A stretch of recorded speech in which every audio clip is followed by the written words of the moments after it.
All right, let's talk about the Detroit Lions, one of their newest players, DJ Reed, the 28-year-old corner who signs a 3-year, $16 million a year deal. $32 million of that deal is guaranteed. And I got to be honest, I love this move by the Detroit Lions. I think this is a great addition that could really help them out after they lost Carlton Davis in free agency. He, was good for them, but then ultimately got injured, towards the end of the year, as did the rest of their team. But let's talk DJ Reed and what he brings to the table, because one thing he can do is something like this, so it's going to be essentially a one-on-one matchup. It's zone coverage, but it's going to essentially be a one-on-one matchup. You see the route that he's supposed to cover. Well, when this play begins, you're going to see that the receiver who he's going up against kind of faking as though he's going more towards the top of the screen, but will instead cut more over the middle. This is not an easy receiver to cover. This is Jalen Waddle. He's good at football, right? Being able to, and quite frankly, one of the things he's so good at is being able to cut over the middle. So for Reed, who doesn't know what route Waddle is running, this is a tough route to cover. But watch as he kind of cuts right when you see Waddle cut, is able to completely blanket that route. Now, the throw is high anyway, so didn't matter. But still, had that throw been on target, Reed had a better shot at it than Waddle did. That's what Reed can do. Of course, a big chunk of what DJ Reed is going to do in any given situation is going to be kind of unnoticed by a lot of fans because he's a corner and you only see so much of the secondary when you watch broadcast tape. But that doesn't mean that he can't do some good work that goes unnoticed. Something like this. It's going to be a play action and you have a receiver running a route that's going to ultimately get into DJ Reed's zone. When this play begins, you see how DJ Reed, though, is not fooled on this play action whatsoever, and as of right now, is completely covering up the receiver in his area. Again, you watch this, and no football fan, no matter how much you love football, when you watch this on TV, even notices DJ Reed because he's off screen. How would you even notice him? And in fact, even if you're watching all 22, unless you're actively watching the receiver he's covering or DJ Reed himself, you're not going to notice this because it's not a part of the play, but it's not a part of the play because of how well DJ Reed did covering it up. Ultimately, the throw, I'm not sure if it would have gone there anyway, but still, it's an example of what DJ Reed can do and what he does consistently. Because again, anyone can cover someone once, but to do it consistently, that's why you get paid big money, and that's what DJ Reed does. Also, something like this, so he's going up against Tyreek Hill here. Again, these are good receivers. I know Tua's not in this game, so you could argue it's not the best quarterback throwing, but it's really good receivers he's going up against, one-on-one against Tyreek Hill here.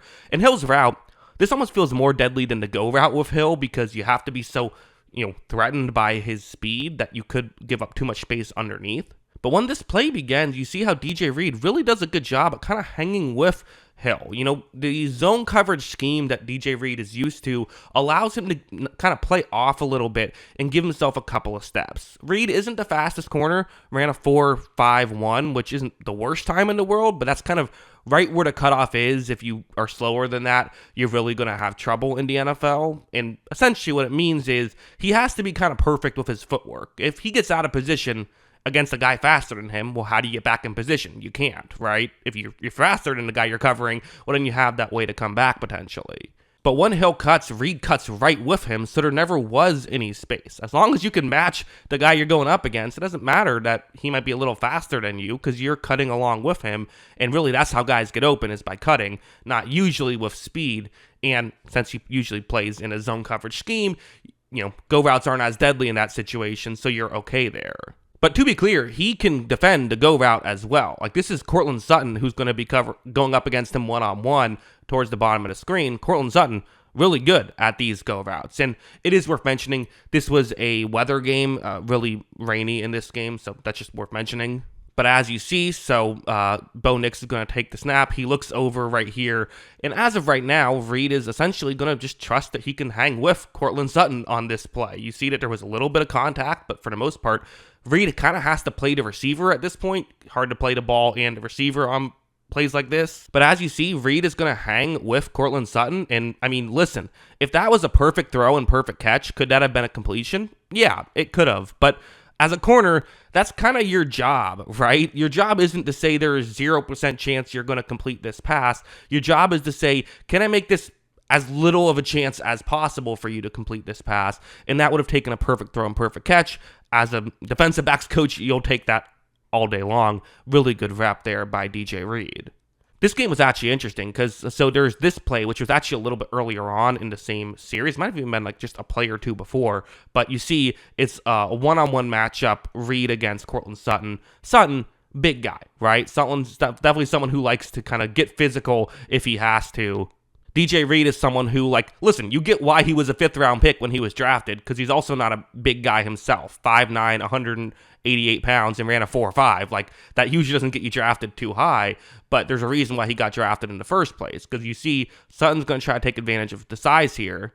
However, as he makes contact at the line, Reed is able to hang with it, and by the time that, Sutton finally just kind of almost just shoves Reed away, at that point, it would have been pass interference had the ball been a better thrown ball, and even with it, they can't quite get on the same page. I shouldn't even say better thrown ball, because it was, Bo Nix did what he could, and also the weather was weird, right?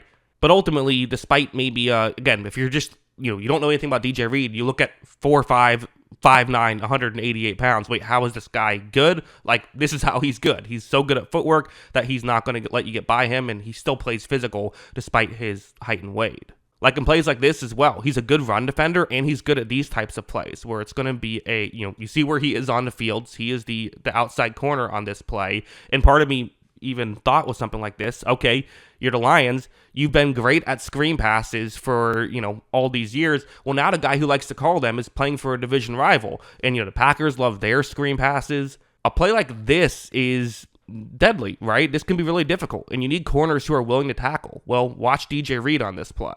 As you see, he gets around the block and is able to help make that tackle immediately. Again, having a physical corner who will make these types of plays while still being a great cover corner, that's easily worth $16 million a year. In my opinion, it's worth a lot more than that. And ultimately, this is kind of the Lions, I think, philosophy at this point. They understand that to win Super Bowls, you have to be good at essentially everything. And so their attempt to do that is by building through the trenches, paying those guys, and trusting they can still get good secondary players later. There's the whole should you build through the trenches, should you not? If you're going to build through the trenches, this is how you have to do it, which is not neglect down the field, but maybe just, find guys other ways, like in free agency or with a trade like they did with Carlton Davis last year. And I think it's totally a strategy that can work out. And it worked out last year. They didn't have all those injuries.